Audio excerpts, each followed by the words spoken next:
இப்போ இந்த ஏர் பியூரிஃபையர்லாம் யூஸ் பண்ணுறது உண்மையாகவே பெனிஃபிட்ஸ் இருக்கா சார்? நீங்கள் அந்த ரூம்குள்ளே மட்டும்தான் யூஸ் பண்ணுறீங்க, நீங்கள் அந்த ரூம்குள்ளே மட்டும்தான் வாழ்வீங்க. சிவாஜி படத்தில் ரஜினி சார் போட்டுட்டு இருக்க மாதிரி சூட் போட்டுனே சுற்றினா தான் வேலைக்கு ஆகும்.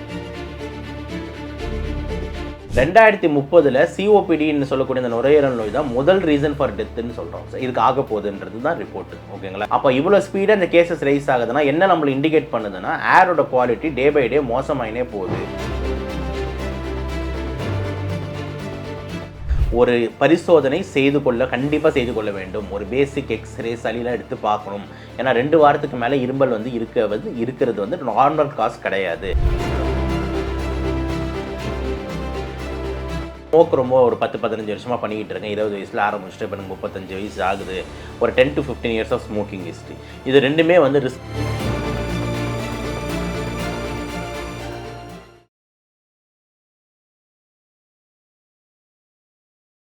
இப்போ இந்த ஏர் பியூரிஃபையர்லாம் யூஸ் பண்ணுறது உண்மையாகவே பெனிஃபிட்ஸ் இருக்கா சார்? நீங்கள் அந்த ரூம்குள்ளே மட்டும்தான் யூஸ் பண்ணுறீங்க, நீங்கள் அந்த ரூம்குள்ளே மட்டும்தான் வாழ்வீங்க. அந்த ரூமை ஜெயில் மாதிரி வச்சுக்கிட்டு அந்த ஜெயிலை விட்டு வெளியே போக மாட்டீங்கன்னா ஏர் பியூரிஃபையர் சூப்பர். ஆனால் என் ரூமில் ஒரு ஏர் பியூரிஃபையர் இருக்கும். ஆனால் நான் வெளியே போவேன், திருப்பி வெளியே சுற்றுவேன், பீச்சுக்கு போவேன், அர்பன் ஸ்கொயர் போவேன், மாலுக்கு போவேன், எல்லா இடத்துலையும் ரவுண்ட் அடிச்சுட்டு வருவேன்.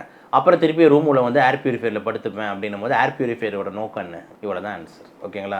ஸோ ஒரு க்ளோஸ்டு ஸ்பேஸில் நீங்கள் வாழ்கிறீங்க அப்படின்னும் போது அது வந்து வேலை செய்யும். பட் ஆனால் உங்கள் ஒர்க் ஸ்டைல் ரொம்ப அதிகமாக இருக்கணும் போது நீங்கள் சிவாஜி படத்தில் ரஜினி சார் போட்டுட்டு இருக்க மாதிரி சூட் போட்டுனே சுற்றினா தான் வேலைக்கு ஆகும். ஸோ நீங்கள் வெளியே போகிறீங்கன்னும் போது வந்து ஏர் பியூரிஃபையர் எப்படி வேலை செய்யும்? வீட்டுக்குள்ளே தானே இருக்கும் போது தானே வேலை செய்யும். ஸோ அந்த மாதிரி கொஞ்சம் ரொம்ப சென்சிட்டிவான ஆள், ரொம்ப ஒர்க் ஃப்ரம் ஹோம் தான், வெளியே போகிற வேலை இல்லைன்னா air purifier will be okay. இல்லைனா வேஸ்ட். நிறைய பேர் வந்து வீட்லேயே அந்த பெட்ஸ்லாம் வளர்க்குறாங்க இல்லையா? ஸோ இதனால் வந்து ஸ்கின் அலர்ஜியோ இல்லை வேறு ஏதாவது ப்ராப்ளம் வரதுக்கான வாய்ப்புகள் இருக்குது? வாய்ப்பு இருக்குல்ல. யார் சென்சிட்டிவாக இருந்தாலும் அந்த மாதிரி டேண்ட்ரஸு, பெட்டோட அலர்ஜன்ஸு, கற்பாம்பூச்சியோட இது, வண்டோட இது, லிசர்டு பல்லி இருக்குல்ல அதோட இது எல்லாமே ரியாக்ட் ஆகும்ல. ஸோ சென்சிட்டிவாக இருக்கிற ஆளுங்களுக்கு ரியாக்ட் ஆக தான் செய்யும். ஓகேங்களா? ஸோ அதனால தான் அலர்ஜி பேஷண்ட்ஸ்னு சொல்கிறோம். ஸோ அவங்களுக்குலாம் வந்து ரியாக்ட் ஆகும். இப்போ அந்த மாதிரி வீட்டில் இருக்காங்கன்னா அவங்க இந்த மாதிரி பெட்ஸுகளையும் ஜந்துக்களையும் வந்து ஒதுக்கி வைக்கிறது ரொம்ப ரொம்ப இம்பார்ட்டன்ட்டு. ஸோ இப்போ எக்ஸாம்பிள் ஆல்ரெடி சில பேர் சொன்னால் வளர்த்துக்கிட்டு இருக்கேன் என் வீட்டில், இப்போ போய் என் நாயை வந்து அனுப்ப சொல்கிறீங்களே அப்படின்ற மாதிரி ஒரு விசு சாரோட ட்ராமா மாதிரிலாம் பேசுவாங்க. ஓகேங்களா? ஸோ அவங்களுக்கு நம்ம என்ன சொல்கிறோன்னா வந்து நீங்கள் வந்து அந்த நாயை நீங்கள் டோட்டலாக அமுச்சிருங்கன்னு சொல்லலை, அதுக்குன்னு ஒரு இடத்த கொடுங்கன்னு சொல்கிறோம். உங்கள் பெட்டு பக்கத்துலேயே படுக்க வச்சுக்கிட்டு அதை கட்டி பிடிச்சிக்கிட்டு இப்படி பண்ணுறது தப்பு. ஏன்னா நைட்டு ஃபுல்லாக அதோட முடிகள் எல்லாமே நீங்கள் சுவாசிச்சுக்கிட்டே இருப்பீங்க. அப்போ அதுக்கு பதில் வந்துட்டு அதுக்கு வந்து ஒரு தனி ரூமோ ஒரு தனி சின்ன இடமோ இல்லைனா வந்து வீட்டுக்கு வெளியே வந்து ஒரு அழகான ஷெட்டு ஃபேன்லாம் போட்டு கொடுத்து பெட்டெல்லாம் போட்டு கொடுத்து அதுக்கு ஒரு பார்ட்னரையும் பிடிச்சி கொடுத்தீங்கன்னா அதையும் உங்களுக்கு தொந்தரவு பண்ணுது. ஸோ அந்த மாதிரி ஒரு வழிமுறையை வந்து ஒரு ஆல்டர்னேட்டிவை கண்டுபிடிங்கன்னு தான் சொல்கிறேன். யாரும் வந்து நாயை ஒத்துக்கூட உடனே வீட்டு விட்டு துரத்து அப்படின்னு யாருமே சொல்ல முடியாது. ஓகேங்களா? ஸோ இந்த மாதிரி ஏதாவது ஒரு ஆல்டர்னேட்டிவ் பண்ணிக்கிறது நல்லது. நிறைய பேருமே என்ன சொல்கிறாங்கன்னா யங்ஸ்டர்ஸ்க்குமே அந்த நுரையீரல் பாதிப்பு வந்து அதிகரிச்சுட்டே வந்துட்டு இருக்கு அப்படின்ற மாதிரி சொல்கிறாங்க. அது உண்மையா? உண்மைதான். ஓகேங்களா? இதில் வந்து நம்மளுக்கு அந்த கோல்டே ரிப்போர்ட் கொடுத்துருக்கேன். கோல்டுன்றது என்னென்னா வந்து குளோபல் இனிஷியேட்டிவ். ஓகேங்களா? அது ஒரு பெரிய அமைப்பு. இந்த மாதிரி நுரையீரல் நோய்களுக்காக வந்து ஒரு பெரிய அமைப்பு தான் கோல்டு. ஸோ அதுவே என்ன சொல்கிறாங்க அப்படின்னு பார்த்தீங்கன்னா வந்து இப்போது வந்து லீடிங் காஸ் ஆஃப் டெத், அதாவது ஒருத்தவங்க இறக்குறாங்கன்னா மோஸ்ட் காமன் காசாக வந்து இருக்கிறது வந்து பார்த்திங்கன்னா வந்து இந்த சாலை விபத்துகள் வந்து முதல் இடத்துல இருக்குது. 2வது ஹார்ட் அட்டாக் இருக்குது. 3வதுல நுரையீரல் நோய்களான சிஓபிடி வந்து வருது. ஓகேங்களா? சிஓபிடிக்கு மெயின் காரணம் இந்த ஏர் பொல்யூஷன் தம்மு தான். இது 3வது காசாக இருக்குது. இப்போ 2025 கிராஸ் பண்ணும்போது இந்த ஹார்ட் அட்டாக் பின்னாடி போய் இந்த சிஓபிடி முன்னாடி வந்துருச்சு, செகண்ட் காசுக்கு வந்துருச்சு. 2030 சிஓபிடின்னு சொல்லக்கூடிய இந்த நுரையீரல் நோய் தான் முதல் ரீசன் ஃபார் டெத்துன்னு சொல்கிறோம். இதுக்கு ஆக போகுதுன்றது தான் ரிப்போர்ட்டு. ஓகேங்களா? ஏன்னா அவ்வளோ ஸ்பீடாக அந்த கேசஸ் ரைஸ் ஆகிட்டு இருக்கு. அப்போ இவ்வளோ ஸ்பீடாக அந்த கேசஸ் ரைஸ் ஆகுதுன்னா என்ன நம்மளை இண்டிகேட் பண்ணுதுன்னா ஏரோட குவாலிட்டி டே பை டே மோசமாயினே போகுது அப்படின்னு இண்டிகேட் பண்ணுது. இப்போ கூட சமீபமாக ஒரு வாரத்துக்கு முன்னாடி டெய்லி நியூஸை பார்த்துக்கிட்டு இருக்கோம். யூரோப் ஃபுல்லாக வந்து செத்துக்கிட்டு இருக்கானுங்க இந்த சூடான காற்றுனால. ஓகேங்களா? இந்த ஹீட் வேவ் வந்து வருது. எல்லோரும் அந்த யூரோப்னால என்ன யோசிப்போம், சில்லுன்னு இருக்கும் அந்த ஹனிமூன் ஸ்பாட்டில். அதெல்லாம் ஃப்ரான்ஸு, சுவிட்சர்லாண்டுக்கு போன ஒரு இந்தியர் அங்கேருந்து ஒரு வீடியோ விளாக் போட்டுருக்காரு. எப்பா இதுக்கு நம்ம ஊரே பரவாயில்லப்பா, செத்துக்கிட்டு இருக்கோம்ப்பா, ஹனிமூனுக்கு வந்த எந்த மூணுமே ஒர்க் ஆக மாட்டேங்குதுன்றாரு. ஸோ இந்தளவுக்கு வந்து மோசமான ஒரு கிளைமேட் வந்து ஏன் மாறுது? இதெல்லாம் வந்து பார்த்திங்கன்னா குளோபல் வார்மிங்னால, ஏர் பொல்யூஷன்னால ஏரோட குவாலிட்டி ரொம்ப மோசமாகிட்டு போகுது. ஸோ இதெல்லாமே வந்துட்டு நம்ம கேசஸ் இன்க்ரீஸ் ஆகுமானா கண்டிப்பாக ஆகுன்றது தான் டவுட் இல்லை. Okay sir. அதே மாதிரி வந்து இந்த ஜிம்மில் ஒரு சில சப்ளிமெண்ட்ஸ்லாம் யூஸ் பண்ணுறாங்க இல்லையா? ஸோ இதுவுமே வந்து இப்போ நுரையீரல் பாதிக்கிறதுக்கான வாய்ப்புகள் இருக்கா? சப்ளிமெண்ட்ஸ் வந்து நம்மளுக்கு நேராக வயிற்றுக்கு போகிறது. ஸோ அதனால் வயிற்றுக்கு போகுதுன்றதுனால உங்களுக்கு வந்து அப்சார்ப் ஆகி உடம்புல இருக்க எல்லா பகுதிக்கும் போகும். ஸோ மெயினாக வந்து இந்த சப்ளிமெண்ட்ஸ் வயிற்றுக்கு போகிறதுனும் போது நம்ம மெட்டபலைஸ் ஆகிறது லிவரில், எக்ஸ்க்ரீட் ஆகிறது கிட்னியில். அப்போ பாதிப்பு அதிகமாக கிட்னிக்கும் பாதிப்பு அதிகமாக லிவருக்கு தான் ஃபஸ்ட்டு சான்ஸ். ப்ளஸ் அதில் ஸ்டீராய்டு சப்ளிமெண்ட்ஸ் ஏதாவது இருந்தது அப்படின்ற மாதிரி இருந்தால் லாங் டேர்ம் சைடு எஃபெக்ட்ஸ் போனுக்கு, டயபெட்டிஸ்க்கு, பிபிக்கு, ஐக்கு இந்த மாதிரிலாம் வரலாம். லங்ஸ் பாதிக்கிறதுக்கான வாய்ப்பு ரொம்ப ரொம்ப குறைவு. ஓகேங்களா? ஏன்னா நான் ஆல்ரெடி என் சொன்ன வார்த்தையிலேருந்து நான் மீறல பாருங்கள். நுரையீரலுள்ள போகிறது காற்று தான், சப்ளிமெண்ட் நம்ம வயிற்றுக்கு தான் எடுக்கிறோம். அப்படின்னும் போது பாதிக்க அதிகமாக இருக்கிறது கிட்னிக்கும் லிவருக்கு தானே தவிர லங்ஸுக்கு சற்றே குறைவு தான். Okay sir. ஒருத்தருக்கு வந்து கண்டினியூஸாக இந்த இருமல் சளி வந்து இருந்துக்கிட்டே இருக்குன்றப்போ அவங்க வந்து டாக்டர் வந்து எப்போ பார்க்குறது கரெக்டாக இருக்கும்? 2 வாரம் கட் ஆஃப். ஓகேங்களா? சில பேர் நிறைய பேர் இந்த ஹோம் ரெமெடிஸ்லாம் பண்ணுவாங்க.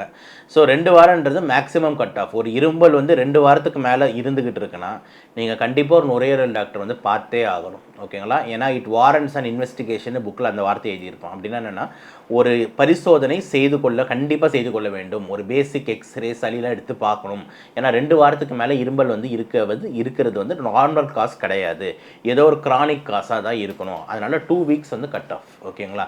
2 வாரத்துக்கு மேலே நீங்கள் தயவு செஞ்சு வெயிட் பண்ணாதீங்க. என்ன கேட்டிங்கன்னா வந்துட்டு நம்மளுக்கு 2 நாளைக்கு மேலே நம்மளுக்கு தொடர்ந்தாலே வந்து பாருங்கன்னு தான் சொல்லுவேன். ஆனால் புக்கு பிரகாரமே போகுமே. புக்கில் வந்து என்ன போட்டிருக்கு அப்படின்னா 2 வாரத்துக்கு மேலே இருமல் இருந்ததுன்னா கண்டிப்பாக டாக்டர் பார்க்கணும்னு போல, கண்டிப்பாக டெஸ்ட் எடுக்கணும்னு போட்டிருக்கோம். புரிஞ்சிருச்சு நான் சொல்கிறது? ஸோ நீங்கள் அப்போ எப்படி எடுத்துக்கணும்? 1 வீக் எடுத்துக்கோங்க. 1 வாரத்துக்கு மேலே இருந்ததுன்னா டாக்டர் கிட்ட வாங்க. 2 வீக்ஸ் மேலே இருந்ததுன்னா கண்டிப்பாக டெஸ்ட்டுக்கெல்லாம் எடுத்தே ஆகணும் அப்படின்றது இந்த புக்கே சொல்லுது. அதனால் வந்து ரொம்ப நாள் வீட்டில் வச்சு டைமை வேஸ்ட் பண்ணாதீங்க. Okay sir. அதே மாதிரி இப்போ ஒரு நார்மல் பர்சன் வந்து எந்த டைமில் இந்த ஸ்க்ரீனிங் டெஸ்ட்லாம் எடுக்கிறது பெட்டர் சார்? ஜென்ரலாக வந்து நம்மளுக்கு வந்து இந்த ரிஸ்க் ஃபேக்டர்ஸ் இருக்குது. ஒன்று ஃபேமிலி ஹிஸ்ட்ரி, இந்த ஆஃப் லங் கேன்சர்ஸ்லாம் இருக்குன்னா இது ஒரு இம்பார்ட்டன்ட் க்ரைட்டீரியா. 2வது நான் வந்து ஸ்மோக் ரொம்ப ஒரு 10-15 வருஷமாக பண்ணிக்கிட்டு இருக்கேன். 20 வயசில் ஆரம்பிச்சுட்டு இப்போ எனக்கு 35 வயசு ஆகுது. ஒரு 10 to 15 years of smoking history. இது 2மே வந்து ரிஸ்க் ஃபேக்டர் கீழே வருது. 3வது ரொம்ப ஹை பல்யூட்டட் சிட்டிஸில் வந்து இருந்துகிட்டு இருக்கேன். 3. 4வது வந்து பார்த்தீங்கன்னா வந்துட்டு இந்த இண்டஸ்ட்ரி எக்ஸ்போஷர். டெய்லி வந்து இந்த நிலக்கரி புகையில வேலை செஞ்சுக்கிட்டு இருக்கேன், இந்த புகையில வேலை செஞ்சுக்கிட்டு இருக்கேன், வெல்டிங்கில் புகையில வேலை செஞ்சுக்கிட்டு இருக்கேன். இது எல்லாமே வந்து ரிஸ்க் ஃபேக்டர். அப்போ இந்த மாதிரி இருக்கிற ஆளுங்க வந்து பார்த்தீங்கன்னா இந்த 35 to 40 வயசில் வந்து ஒரு ஸ்க்ரீனிங் எடுத்துடணும். ஸ்க்ரீனிங்க்கு வந்து மெயினாக யூஸ் பண்ணுறது LDCTன்னு சொல்லிட்டு லோ டோஸ் சிடி ஸ்கேன். ஏன்னா சிடி ஸ்கேன் வந்து கதிர்வீச்சு ரொம்ப அதிகம். லோ டோஸ் சிடி ஸ்கேனில் கதிர்வீச்சு கம்மி, ஆனால் முக்கியமாக லங்ஸை ஃபுல்லாக ஸ்க்ரீன் பண்ணிவிட்டு ஏதாவது மைல்டு சின்ன சைஸ் கேன்சர் இருந்தாலும் ஒரு டவுட்டை பிக்கப் பண்ணி கொடுத்தோம். நம்மளுக்கு ஏதாவது டவுட் இருந்ததுன்னா திருப்பி 3 மாதத்துக்கு அப்புறம் எடுத்து பார்க்க சொல்லுவாங்க. டவுட் எதுவும் இல்லை அப்படின்னா வந்துட்டு நம்மளுக்கு பீரியாடிக் ஸ்க்ரீனிங் வந்துட்டு ஒரு 5 years ஒன்ஸ் அந்த மாதிரி நம்ம பண்ணிக்கிட்டால் போதுமானதாக இருக்கும். நுரையீரலை பாதுகாக்க ஒருத்தர் வந்து டெய்லி லைஃப் ஸ்டைலில் என்ன மாதிரியான விஷயங்கள்லாம் ஃபாலோ பண்ணுறது நல்லது? இந்த ஊரை விட்டு போனால் பெஸ்ட்டு. இது பெஸ்ட் ஆப்ஷன் எல்லாருக்கும் கொடுக்கறது.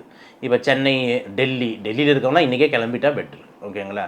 ஸோ எவ்வளோக்கோலாம் வந்து பாப்புலேஷன் கம்மியாக இருக்கோ, வாகனங்கள் குறைவாக இருக்கோ, காற்று எவ்வளோ சுத்தமாக இருக்கோ, மரங்கள் எவ்வளோ அதிகமாக இருக்கோ, நுரையீரல் பச்சை பசேல்னு சூப்பராக இருக்கும். இது வந்து எங்கே இருந்தால் அச்சீவ் ஆகும்ன்ட்டு நம்ம தான் பார்க்கணும்.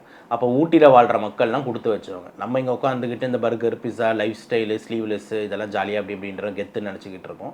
ஆனால் அவங்களாம் கொடுத்து வச்சவங்க. அவங்க ஒரு மலையில் உட்காந்துக்கிட்டு ஒரு விவசாயம் பண்ணாலும் சரி, ஒரு டீ பிளான்டேஷனில் வேலை செஞ்சாலும் சரி, கம்மியாக சம்பாதிச்சாலும் அவங்க வந்து ஹெல்த்து வந்து ரொம்ப நல்லாயிருக்கும். நம்மக்கிட்ட வெல்த் ரொம்ப நல்லா இருக்குது, ஹெல்த் 0ல் போகுது அப்படின்றதுல மாற்றுக்கிறது இல்லை. இதில் நானும் விதிவிலக்கு இல்லை. நானும் உங்கள் கூட சேர்ந்து மாட்டின்னு தான் இருக்கேன். ஸோ அதனால் வந்து காசு சம்பாதிக்கிறோம், கொஞ்ச நாள் ஆடம்பரமாக இருப்போம், ஆனால் நல்லா ஆரோக்கியமாக வாழ்வோமா அப்படின்னா வந்துட்டு பெரிய கேள்விக்குறி. ஓகேங்களா? அங்கெல்லாம் ஃப்ரெஷ்ஷாக சாப்பிட்றாங்க, மலையில் வந்து அழகான பொருட்கள் கிடைக்கிது, மலை தேன் கிடைக்கிது, காய்கறிகள் கிடைக்கிது, ஃப்ரெஷ்ஷாக கேரட் வருது. அங்கெல்லாம் பார்த்தா கேரட்லாம் அப்படி அழகாக கொடுப்பாங்க. இந்த மாதிரி விஷயங்களை டெய்லி சாப்பிட்றாங்க. காற்றும் அழகான காற்றை சுவாசிக்கிறாங்க. ஒரு சின்ன பொல்யூஷன் கிடையாது. நம்மள மாதிரி ஆளுங்கள்லாம் திருப்பி அங்கே போய் வந்து செல்ஃபி எடுக்கிறதுக்காக போய் பொல்யூஷன் பண்ணி விட்டுறோம். இல்லைனா வந்து அந்த இடம்லாம் வந்து ரொம்ப அழகான இடமா இருக்குது. ஸோ அந்த மாதிரி இடத்துல யார் வாழ்கிறாங்களோ அவங்க நுரையீரல் வந்து ரொம்ப ரொம்ப நல்லாயிருக்கும். இந்த மாதிரி இடத்துல, இந்த டெல்லி மாதிரி இந்த மாதிரி இடத்துல யார் வாழ்கிறாங்களோ இவங்களுக்கு நுரையீரல் ரொம்ப மோசமாக இருக்கும். ஸோ இது காற்றோட குவாலிட்டி வந்து ரொம்ப ரொம்ப முக்கியம். இதை தான் நான் சொல்கிறேன். மற்றபடி வந்து வேறு எதுவுமே இல்லை. ஸோ நம்ம என்ன இனிஷியேட்டிவ்ஸ் பண்ணலான்னா எல்லாரும் திருப்பியை வந்து கொஞ்சம் இருக்கிற கொஞ்சம் நிலத்தையாவது விட்டு வைங்கன்றது தான். ஓகே, நம்மலாம் சின்ன வயசில் பார்க்கும்போது இந்த பள்ளிக்கரணை ஏரிலாம் அவ்வளோ பெருசாக இருக்கும், மார்ஷ்லேண்ட்லாம் அவ்வளோ பெருசாக இருக்கும், எந்த தண்ணி வந்தாலும் அங்கே போகும். ஓகேங்களா? ஏன் நம்ம உட்காந்து பேசிக்கிட்டு இருக்க இந்த வேலைச்சேரியே வந்து கேணின்னு சொல்லுவாங்க. நான் சொல்கிறது இந்த 70ஸ்லலாம் ஆனால் எவ்வளோ அப்பார்ட்மெண்ட்ஸ் வந்துருச்சு இப்போ எல்லாமே ஃபுல்லாக டெவலப்டு. பள்ளிக்கரணை அந்த மார்ச்லேண்ட்லாம் பார்த்தீங்கன்னா குப்பை தான் கொட்டிக்கிட்டு இருக்காங்க. எந்திரனோட ஷூட்டிங்லாம் குப்பமேட்டில் போய் தேடுவாங்களே அதெல்லாம் அங்கே தான் இருக்குது. ஸோ பறவைகள்லாம் எங்கே வந்து வருது கம்மியாயிடுச்சு. ஸோ நீர்நிலைகள் குறைஞ்சிக்கிட்டே வருது. லேண்டு கன்ஸ்ட்ரக்ஷன்ஸு பில்டிங்ஸ் அதிகமாகிட்டே போகுது. அப்படின்னும் போது எங்கே தான் வந்து நம்மளுக்கு காற்று நல்லாயிருக்கும்னு யோசிச்சு பாருங்கள். டெய்லி வண்டி ரெக்கார்டில் சேல்ஸ் பண்ணிக்கிட்டு இருக்கானுங்க. பைக்ஸு, டூ வீலர்ஸ் இதெல்லாம். ஈவி கொண்டு வரான்னு பார்த்தா அதையும் நிறைய பேர் வந்து ஆதரிக்க மாட்டேன்றாங்க. அந்தளவுக்கு பூம் ஆகலை ஈவியோட சேல்ஸு. கரண்ட் ஒரு சைடில் இருந்தால் கொஞ்சம் பொல்யூஷனாவது குறையும் அப்படின்ற கான்செப்ட் நல்ல கான்செப்ட்.